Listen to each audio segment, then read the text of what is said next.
Hello and welcome to the debate. I'm your host Rafae Iqbal, and in today's show we'll be talking about two different segments. The first segment being the presidential elections that will be held tomorrow, and of course in that regard a farewell was given to the outgoing president Dr. Arif Alvi. Along with that, the 14th president, the head of the state, will be elected in this presidential election. If we talk about the two contesting candidates vying for the slot of president, we have the PMLN and the PPP and the coalition-backed Asif Ali Zardari was also served as the president of the country earlier as well.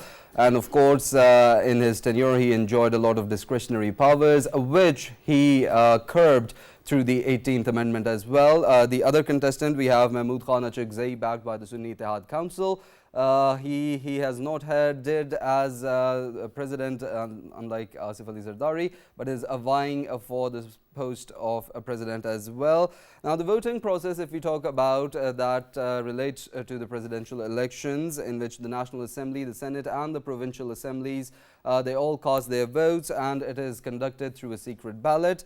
And of course, regarding the presidential elections, Mahmood Khan Achakzai, who is backed by the Sunni Ittihad Council, has expressed his reservations and has urged the Election Commission of Pakistan to postpone the elections regarding the issue of reserved seats, as well as we saw this argument from the Sunni Ittihad Council in the parliament earlier as well regarding the elections of Speaker and Deputy Speaker. And of course, we saw the same argument regarding the Prime Minister's elections. And he has also urged to form a parliamentary committee to try to control these differences of opinion that both the sides, the Treasury and the opposition has. On the second segment, we'll be talking about Pakistan's developments with the IMF, in which IMF has responded to the electoral disputes issue, and IMF has encouraged political stability. Of course, they said that they cannot comment on any country's domestic politics, but they said that they encourage political stability for inclusive economic growth. And they also urged and encouraged the completion of the second review regards to the standby arrangement, and said that they will support the new government's economic program if they request one. To talk about this, we've been joined in the studios by senior analyst Farrukh Pitafi, and along with that, we have been joined by geopolitical analyst Raja Faisal. On Skype, we have been joined by our guest, Barrister Safi Ghouri, who is a political analyst, and on telephone, we have been joined by Zulfiqar Ali Badar, who is a PPP's leader. I'll start off our conversation with Barrister Safi Ghouri, considering the presidential elections tomorrow, that we're seeing the issue of reserved seats still prevailing, and we see there's opposition benches still urging the ECP to postpone the elections, even though the elections for the Speaker and Deputy Speaker and Prime Minister were held.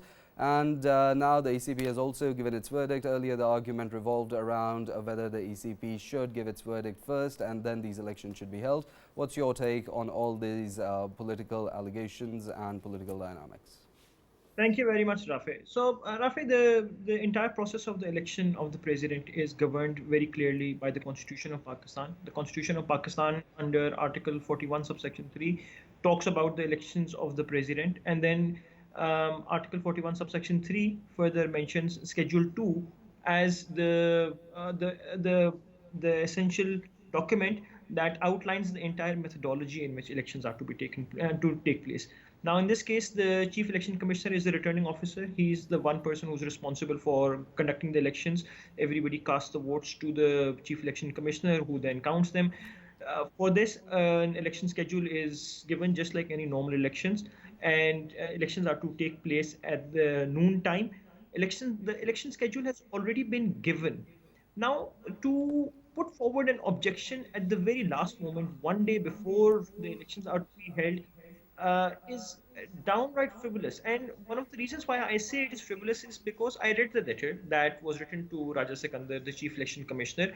It says that because the entire electoral college is not complete, therefore elections are not to be held.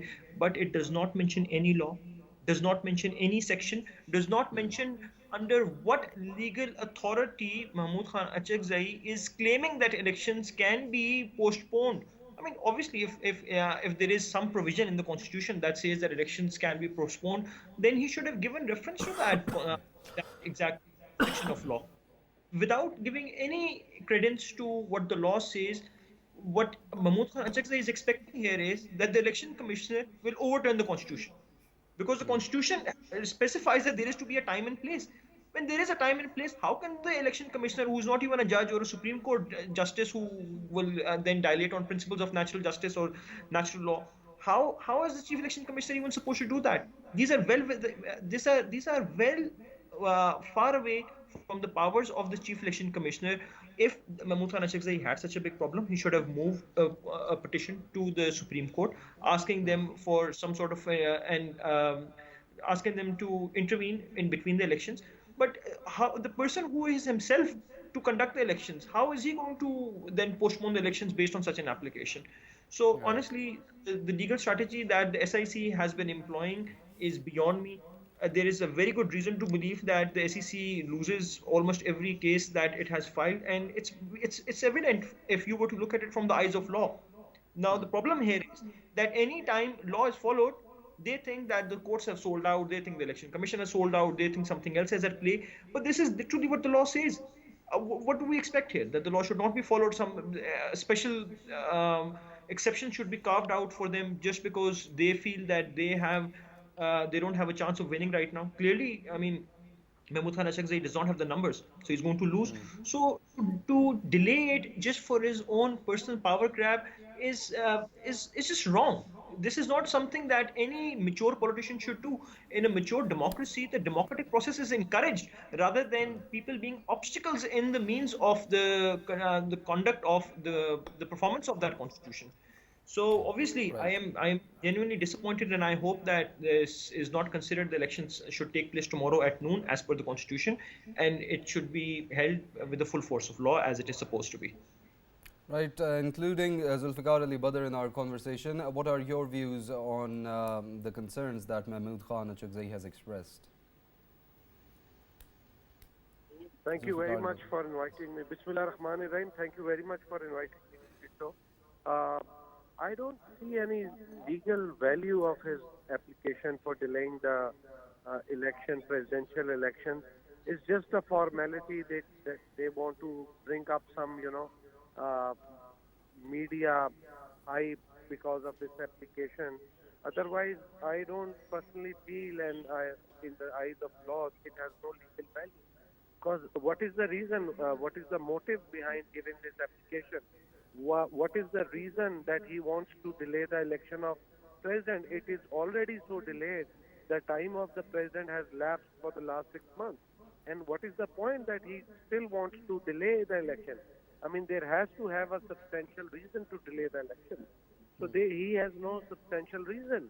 And for that matter, you have to have a legal point as well.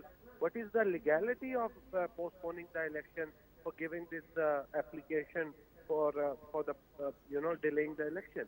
I mean, it's just that it's just for the sake of news, just for the sake of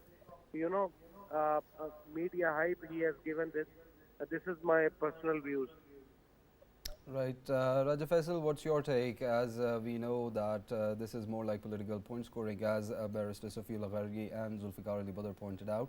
What do you think regarding the allegations and the issue of reserved seats that the opposing candidate is raising?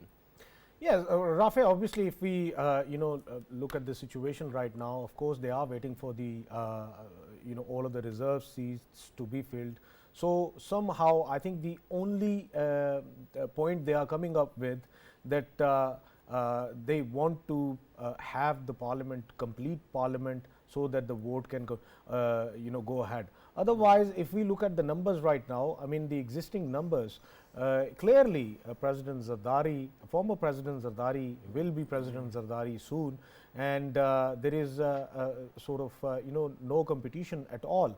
And as both of our guests, they have highlighted it straight away, and I think this is the reality, that if we go towards the opposition parties, their narratives right now is just like playing to the gallery. Of course, they know that the media is focusing on it, and they are just doing it for the point scoring, and the only reason they are coming up with, though it is not part of the constitution or election commission constitution as well, that you know, the quorum should be complete and all of the members should be present when the voting take place. I mean, there are so many other instances where we saw that legislature, the complete number of legislature wasn't there and the voting did take place in past. So I don't think there is sort of any legal framework that is being applied here from the opposition side. It's just the point scoring. Right, and when we talk about democracy, of course, there's winning and losing, but we're talking about mature and sensible politics, and we're talking about responsible, the responsible allegations, and of course conveying your concerns and grievances to the other side. But of course, in such circumstances, we see that one side is fixated on their point scoring, and they have one argument that they keep presenting on different occasions. For Pitafi, what's your views, and how do you think we can diffuse these tensions and move on from the issue of reserved seats, because 2 elections have already been taken place in the parliament. This is the 3rd one that's coming up. How do we see our parliamentarians moving on and setting aside their differences for the greater good of democracy and the country?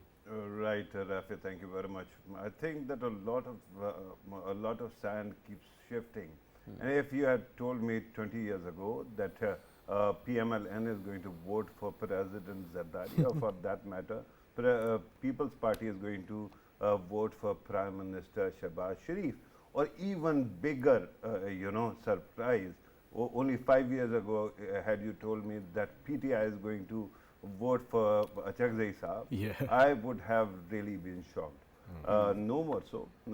But there is, of course, 2 aspects that are very interesting. When you talk about, and I have great respect for both the candidates, and I have repeatedly said it, but when you talk about the character, political character of a candidate, you have to notice that Asif Ali Zardari is symbol of something, and Achakzai Saab is symbol of something else. What is Asif Ali Zardari representing? If you remember, when Mohtarma Benazir Bhutto was assassinated, he actually and people were saying Pakistan na khape, Pakistan not accepted, right? Yes. At that time, he said Pakistan khape. It is we accept Pakistan and we support Pakistan. So he is representing the centripetal forces, right? And Achakzai Saab's, Mahmood Achakzai's politics has revolved around what you can attribute to centrifugal forces, right? With PTI actually going in support of such a candidate, it is really a serious comment on where PTI stands right now, because it keeps on telling us that it is the largest party of the country, and it is now the chain that binds all four provinces together. So my question is, how much reactionary are you going to become before you realize that you have become something that even you cannot recognize? But having said that, I wanted to actually, I don't know whether I have time or whether I should wait for my turn next time. I just wanted to explain to everybody the electoral math as well. And that is quite interesting. You know that the Electoral College tomorrow is going to be National Assembly Senate and the assemblies of 4 provinces, right? The National Assembly has 336 seats. Each member gets 1 vote tomorrow.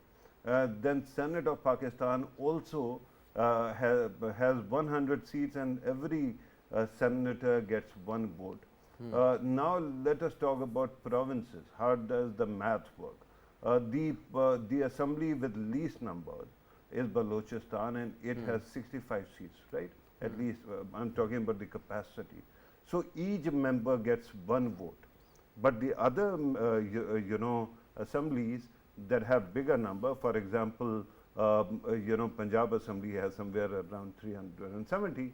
Now, what you have to do is you have to divide that number by 65, right? Oh. And then, according to that, when you talk about Punjab, 5.7 votes members actually constitute one electoral vote.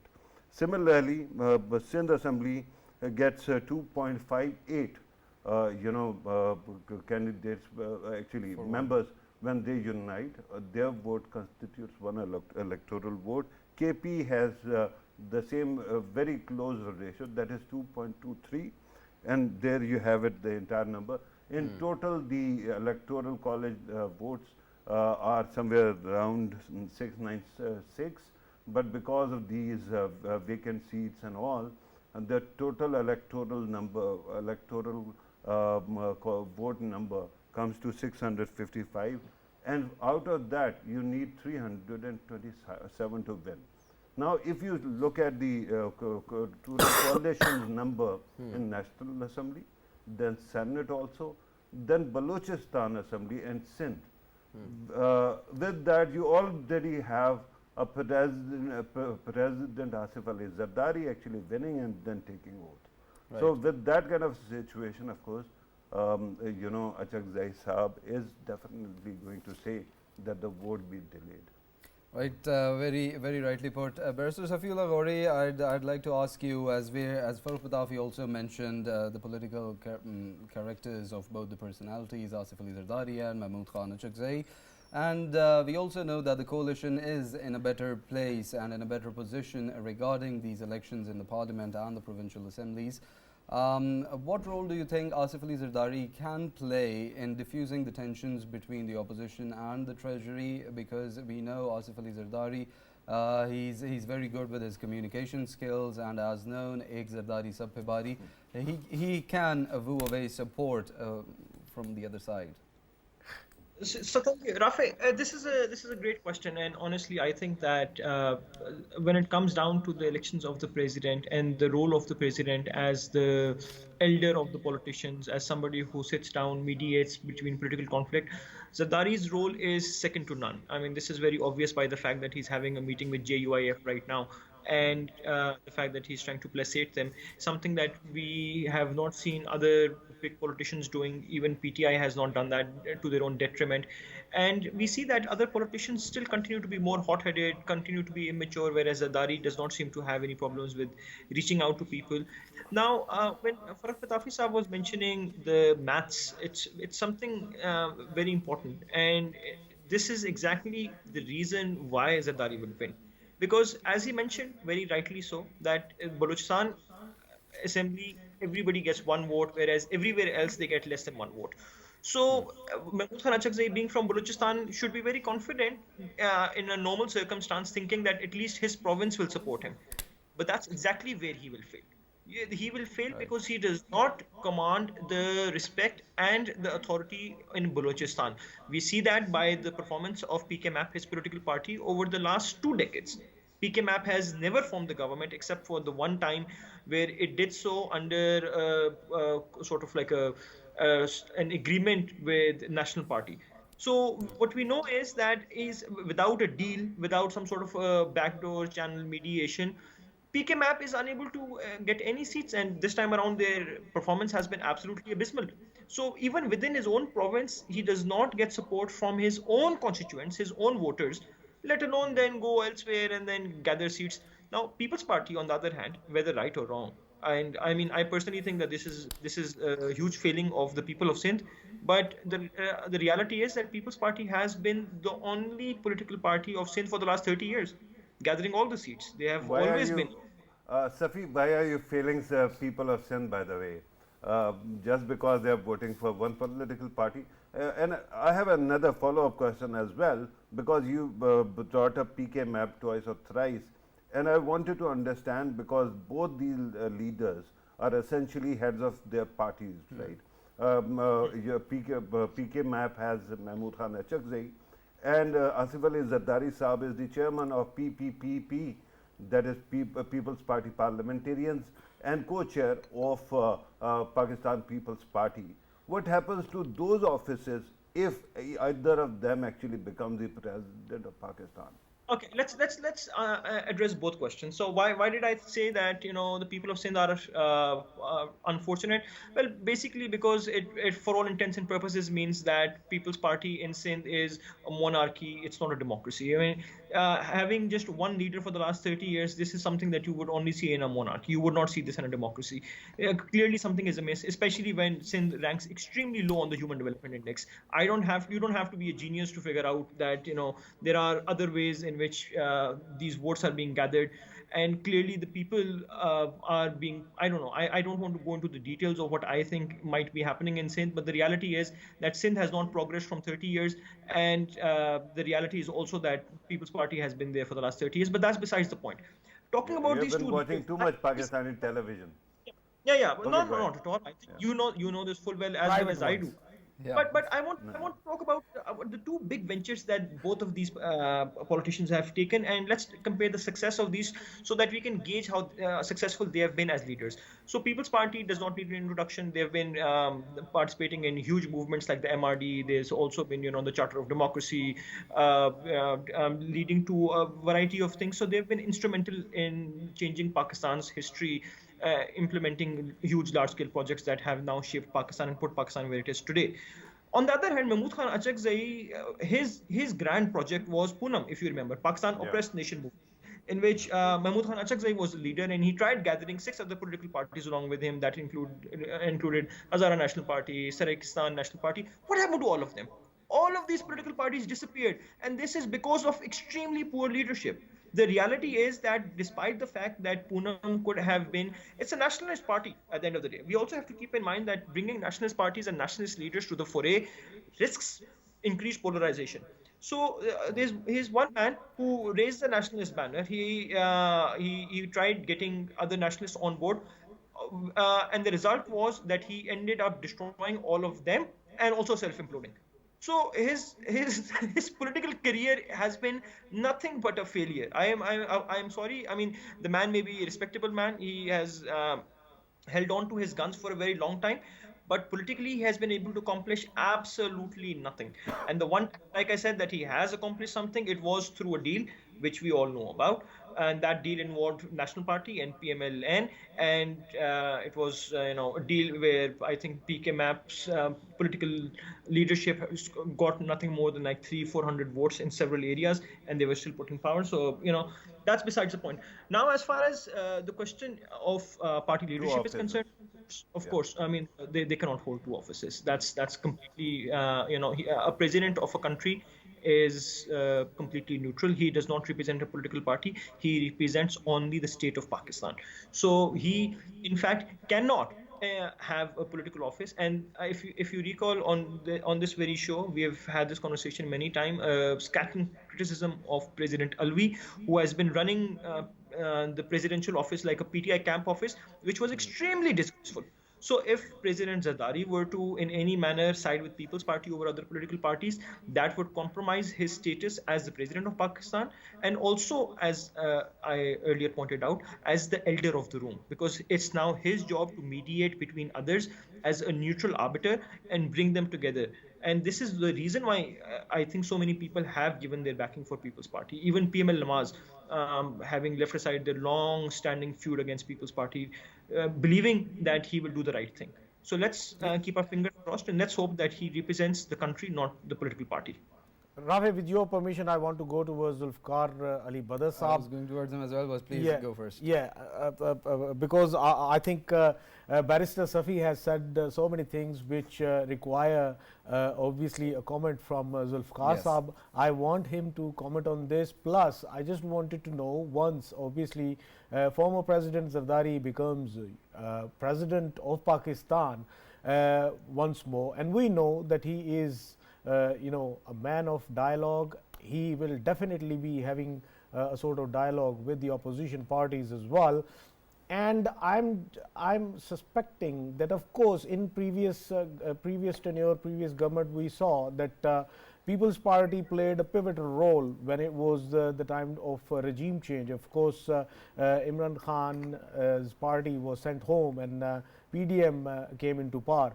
Just wanted to know that is there any possibility in coming future that once more People's Party would be playing its role, knowing the facts that the party that is sitting in the opposition party, they have a very good number as well, and if they join hands with People's Party, of course they will be clearly in a position to form a government in coming future. So that kind of change of regime can take place in coming future. Any comments on this, Zulfiqar Saab?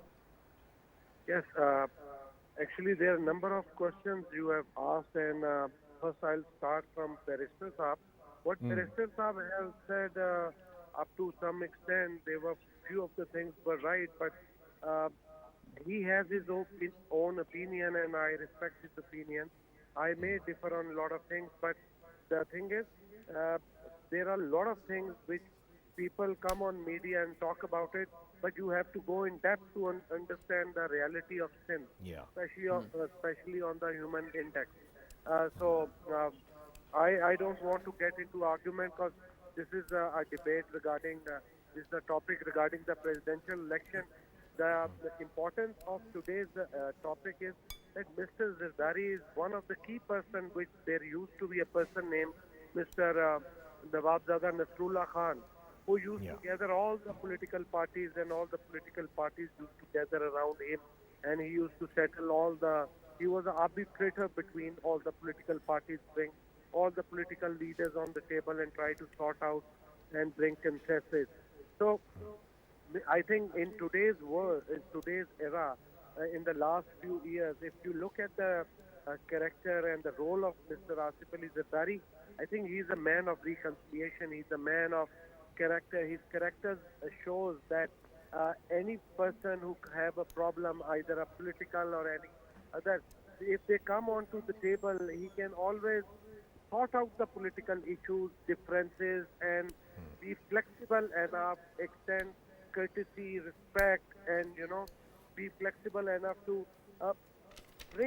take everybody along. Because if we look at the last medium, the platform which was brainchild of Mr. Bilawal Bhutto Zardari, it was actually I say a joint effort of Mr. Asif Ali Zardari and Mr. Bilawal Bhutto Zardari, where all the political parties were brought on one platform except for one. And the rest of them were together, and they were, talking to each other. Though they kicked off Pakistan People's Party because they didn't believe in PPP at the early stage, but later on they believed, because People's Party won the election of Senate seat of Mr. Yusuf Raza Gilani from National Assembly. So then they believed in People's Party and People's Party leadership. Then they said, okay, they can do it. Because there was a question from PMLN and rest of the coalition partners that how will you do it? So once the whole process was proved that we can win from National Assembly, we can do a lot. And then a constitutional and legal vote of no confidence took place, and the whole new government was, came into being. So in coming future, the role of Mr. Asif Ali Zardari is going to be very interesting, challenging, and very much he is going to be the core person to sort out, to resolve the issue between the political parties. And if we make a little comparison with Mr. Arif Alvi and rest of the persons who have been in this position, I think Mr. Alvi was actually active while playing the role. Mr. Mamnoon Hussain was not that active a person when he was the president of Pakistan. So if we look at the comparative, if we look at the comparison, so Mr. Asif Ali Zardari was taking care of the party matters and taking care of the coalition partners when he was the president before. And even if he leaves the party, position as the president of 4Ps, Pakistan People's Party parliamentarian, he's still going to be patronizing the party, and he's going to, meeting with rest of the political parties, because his role is always been the role of a person who is taking care of the state issues, stakeholders, political forces, and resolving their issues. And after becoming the president day after tomorrow, taking oath day after tomorrow, he will be doing this. He will be playing the same role as of a patronizing the political forces, the political stakeholders, and bringing all the political stakeholders and trying to resolve the issue. You see, right, if you look at the election of 2018, when Mr. Zardari gave his first speech, he's like, whatever you want to do, you can do it to us. But let's sit down and do charter of economy. Let's talk on the economy. And Mr. Bilawal Bhutto Zardari said the same thing. Mr. Shahbaz Sharif said the same thing. But what is the problem that one political party who came into power in 2018, why didn't they talk to the political forces? They were ready to talk to the Taliban, but they were not ready to talk to the political parties and their leadership. So I think this is important. Pakistan is at a crossroads where all the political parties, political leadership, political stakeholders, political forces, including establishment, they have to come on board at one table and resolve the issues to take Pakistan to a next level where you can have to sort out the economic and political problems, issues, and deficiencies of the people of Pakistan, and it can be only done once and when all the political parties and somebody is going to patronize it, and all the political parties come on one platform and try to talk to each other, sort out the issues, and the role of Mr. Asif Ali Zardari is going to be so extraordinary that he will be the person where he will be having a flexibility to do the give and take between the political parties and resolve the issues, and bring a new charter of economy and new charter of democracy on the ground.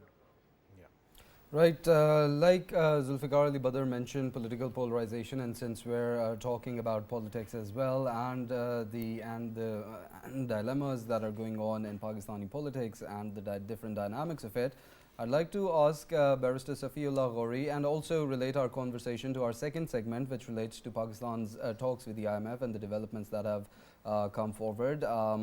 The IMF has responded to electoral disputes in Pakistan. They have said, and they encourage political stability in a country, but they said they do not comment on a country's domestic politics. As Zulfiqar Ali Badar also mentioned about the Charter of Economy, what do you think the need of the hour, how political polarization in Pakistan is affecting Pakistan's economy, and how can these tensions be diffused relating to our economic challenges, and how they need to be addressed first? Wonderful. So, Rafae, let's look at what the primary problem in Pakistan is. When it comes to Pakistan's economy, I think there are two major issues that are continuing to harm us more than anything else. One is lack of political certainty. So, since for the longest time we did not have a proper government, then there were election delays, and the Supreme Court was constantly giving these fresh orders. For big companies that are looking to invest into Pakistan, that are looking to integrate Pakistan into global trade, this is a huge problem because they do not want to deal with constantly changing faces. That's one issue. And the other problem is, of course, that Pakistan does not have a monetary policy. Pakistan has never had a monetary policy, and that is really, really crucial to the growth of a country. Now, India, for instance, was different. In India, India was way below Pakistan economically, but then India got together. They decided that they wanted to have an economic policy. Their great politician Narishma Rao headed an economic council, and he gave India an economic policy that India to date follows. No matter what government comes, if it's BJP, Congress, does not matter. One economic policy sticks. Pakistan does not have that. Now, in Pakistan, the SIFC was created to try and implement something of that sort, but the SIFC so far has not given us any economic policy. It has only tried to take off a few minor projects. Those projects have not particularly taken off yet either, but fingers crossed, maybe that will happen. Now, when it comes to this new government, the only hope that I have is that they will sit down and they will construct an economic policy. That economic policy can be done with the help of IMF, can be based on what the IMF has told us, what the World Bank has told us, maybe what our bilateral contracts with China say.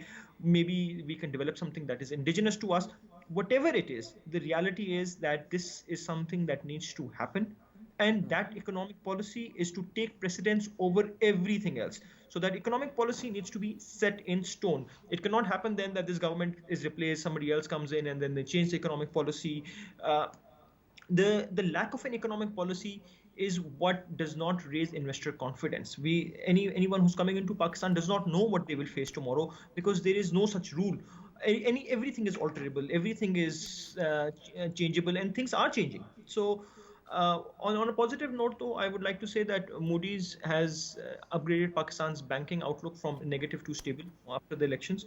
I am also extremely hopeful now that Pakistan has a new government. Pakistan has a prime minister who's known for being an executionist. We are hopefully looking to get a new finance minister, Mohammad Aurangzeb. I personally find the idea of putting a banker at the helm of affairs extremely problematic, because I mean, it should be an economist, like it is the world over. I don't know why Pakistan always suffers and gets bankers and accountants who don't know anything about the economy. Subject matter experts are economists who study the economies of countries, who do macroeconomics, not micro management of loan portfolios. Bankers can also be economists. Huh? Bankers can also be economists. Yes, Many of them actually specialize in finance. Economist can be hired by a bank, but he's not an economist. We know that. So, I mean, that's what the problem is. That, I think Pakistan continues to suffer also because we have the wrong people for the wrong jobs all the time. Well, Barrister Safi, according to our knowledge, obviously, Aurangzeb Saab, he was a pivotal part of the previous team as well while they were talking with the IMF, and by the way, the kind of ease. By the way, Faisal, are we sure that he is going to become the finance minister? So far, yes, his name is has circulating. His name been announced? No, not yet. So why are we speculating? Yeah, but if I may say something about Barrister the previous Safi's fault. He highlighted it. The previous team has been an unmitigated disaster, and this is not coming from me, by the way. This is coming from various IMF reports that have come about. Pakistan could have very easily. So there are two primary villains responsible for taking Pakistan down this economic turmoil that Pakistan is currently facing. I mean, we have one of the worst inflation rates in the world, very, very low foreign funds. And I think nobody's going to sit and dispute with me, just like the Human Development Index, nobody's going to sit and dispute with me and say Pakistan is secretly very rich. Okay, let's just be fair that Pakistan is in fact Wakanda.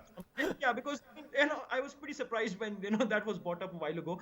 But talking statistically, Pakistan is not doing well economically. So the IMF points out two people that it considers to be the reasons why Pakistan went down economically. First is, of course, our great leader Imran Khan, who decided that he would undo the agreements that we had with the IMF, start giving oil subsidies, go directly against whatever was decided with the IMF. That resulted in a massive turmoil, tailspin for Pakistan's economy, because of the IMF and cross default agreements, all other countries started pulling back from Pakistan.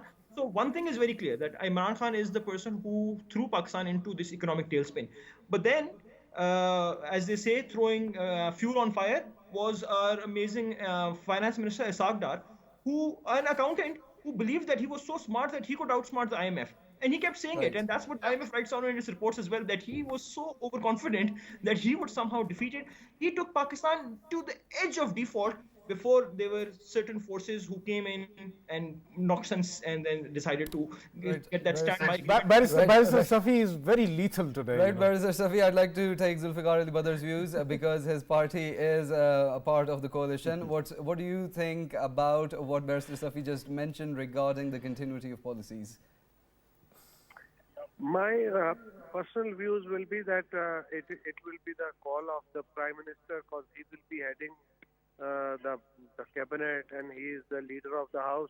So he is going to have his own team, and they will actually decide what is going to be the new policy, either economic or rest of the policies, how they are going to make new strategies and going to implement them. So I think this is going to be his call, and Pakistan People's Party is going to support them until and unless they need to elect a leader in the House or any legit legislation is being required to pass from the National Assembly or Senate. So People's Party is going to support them. Rest to run the cabinet and run the affairs of the government, they are going to take decisions on their own. But there are few things that they have to, take Pakistan People's Party and rest of the party's leadership on board when there is going to be a national decision on any privatization on any other thing. So this is, I think, these are my personal views. And political party, our party is very much aligned with what I have said, and we are very clear to support the PMLN and policy. Mr. Shahbaz Sharif is going to make his own policy, and he is going to be the person who is going to be leading the team and building the policies and running the show. So let's pray and keep our fingers crossed. Whatever he decides, whether he brings Mr. Aurangzeb or he brings any other person, but there are going to be multiple persons who will be attaching with the person who is going to be running the show, and they will be, taking and assisting the main person who's actually running. And I agree with what Mr. Barrister Safi has said, that we need an economist, and now we have a lot of young, energetic, and learned economists in Pakistan, and we should bring them on board. Because I was a former banker, I worked a couple of banks for a few years, and working in a bank does not make you an economist. But you, for that matter, you have to understand the economic, parameters, and you have to understand and take measure in economy, because economy is one of the subjects. But you have to understand one important thing while being an economist, that the economist has to understand the ground reality and the pulse of the people. Because if you don't understand the pulse of the people and you are just a decision maker while sitting in the offices, you won't be taking a decision which is good for the people of Pakistan, which is good for the poor people of Pakistan, which is good for the general public. So I think the number of ingredients and characteristics need to be looked at while taking a decision to make a, future economic financial policy for Pakistan. And one important thing, whatever policy whosoever comes on this position makes, one thing we have to ensure that we have to increase the tax net, because till the time our tax net and our income is not going to come from within, we have to put our house in order. Otherwise, how many loans we are going to take from IMF or other international institutions? We are not going to be a sustainable country. We have to make our country, our government organizations, our semi-government organizations, a sustainable model. And for that matter, even we have to bring people from the private sector on board and give them the same package what they are getting. I think that has to be a, target-based operations, target-based job assignment, which will, determine the future of. Thank you, Zulfiqar. Badar, Farrukh, Pitafi, your concluding remarks, considering the talk about revolutionary steps, automation of FBR, different measures that will be taken, increasing the tax net, increasing foreign direct investment. But how is it possible in such a polarized environment? Exactly the way you have actually come to me in the last minutes. Look, hujjat puri karni hai, so that will be done. But regarding the political economy of the country, before that I wanted to actually make a brief comment about Sindh. Yes. Because I have my relatives there, many of my friends are from there. I consider Safi like my own brother. But with due respect, these remarks were actually very insensitive. Sindh has the tradition of being one of the most highly educated and having most intellectually rich culture. Don't actually reduce them to serfs who don't have their own mind to actually think about things. And I think that there are places If you go there, their hospitals have improved a lot, education has improved a lot. The problem is our Punjabi controlled media keeps on projecting only negative sides of certain places which are not properly governed. And that should have happened in Punjab as well, because there are places like that there as well, but nobody does. So there is a discrepancy, and I kind of wanted to say that.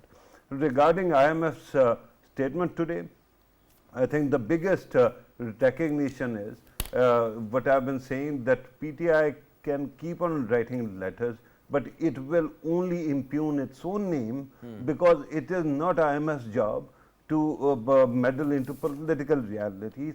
They actually wanted some kind of consensus before election, because they did not know who is going to win.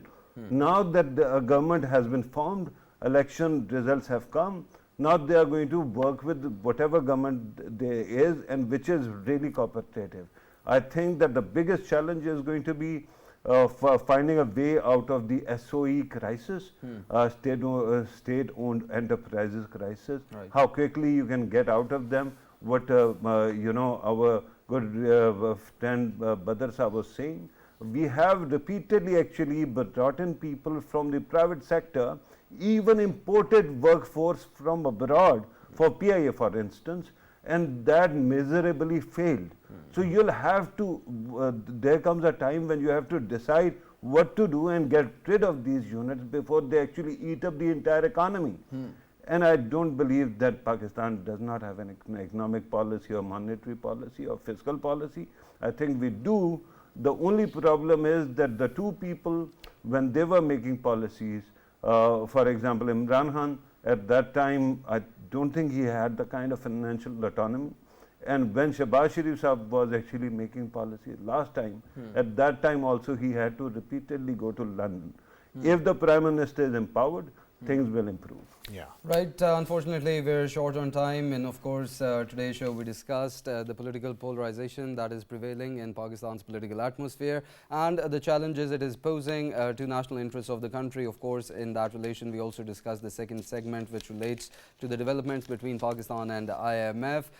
That's all we have for you today. Have a great weekend, and see you same time Monday.